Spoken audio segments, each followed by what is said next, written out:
LR4, a supremely capable off-roader made to go anywhere and do anything. Inspiring, really, which is why it's sad most LR4s wind up here. In a world dominated by road-tethered crossovers, the LR4 bucks the trend, possessing legitimate off-road credibility. The LR4 was introduced in 2010 as an update to the Land Rover LR3, which traces its lineage back to the Land Rover Discovery that was first sold in 1989.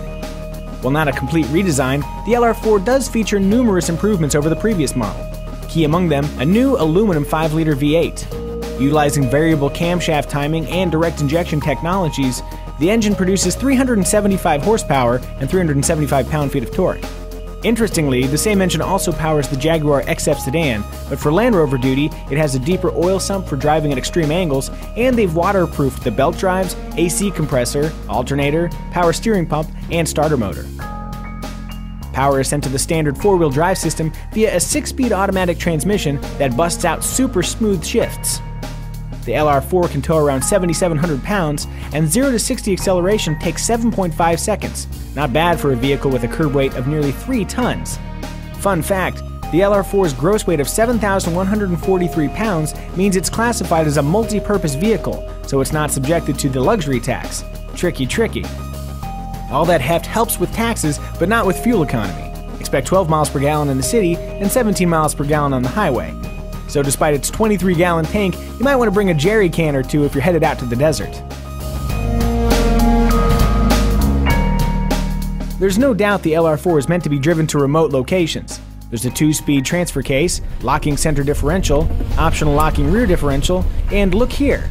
The terrain response system modifies how the engine, transmission, differentials, stability control, and air suspension respond during different driving scenarios.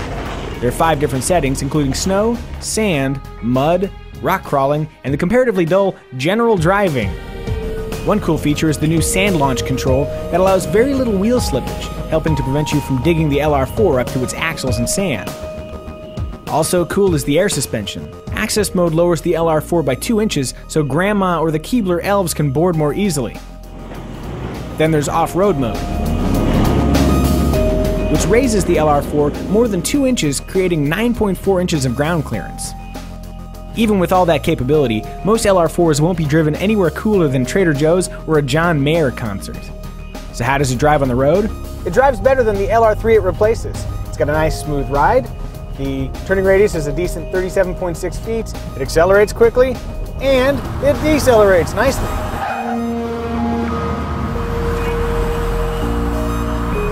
This is called body lean.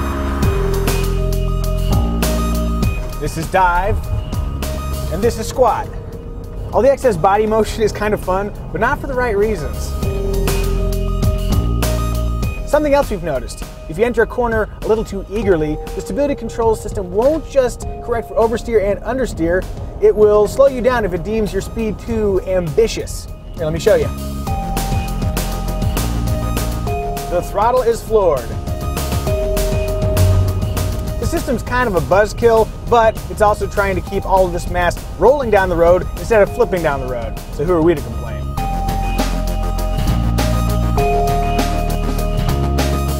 From a design perspective, the LR4 looks like a slightly modernized LR3, which it is. The asymmetrical tailgate carries over, but is now flanked by LED taillights. In front, the bumper now features air deflectors that smooth airflow around the front tires, reducing front lift. 19-inch wheels are standard, with 20s optional. And if you're motivated, you can probably cram 26s under there, but please don't.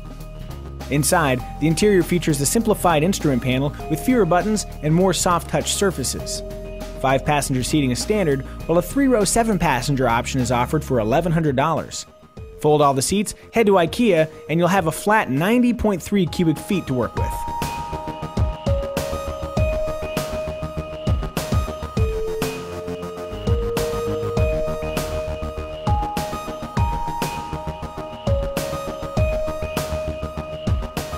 The LR4 can also be outfitted with a host of cool optional features, including a surround camera system, keyless entry with push-button start, and an iPod interface with a really nice little nook that'll keep your iPod safe when driving over ridiculous terrain.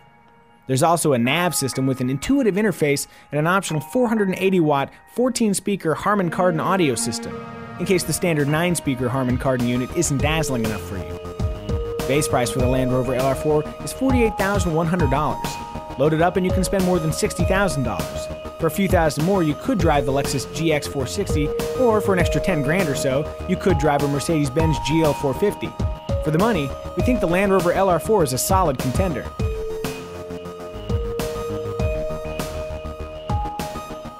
Let's be honest, most people who buy an LR4 aren't going to weekend in Moab, let alone trek to Argentina. If you prefer pavement to mud, why not grab a luxury SUV that's made for the road, like a BMW X5, Audi Q7, or Porsche Cayenne? If, on the other hand, you're one of that super rare breed of drivers that wants an SUV you can squeeze every last bit of capability out of, the Land Rover 4 is a veritable smorgasbord of off-road capability. Dig in.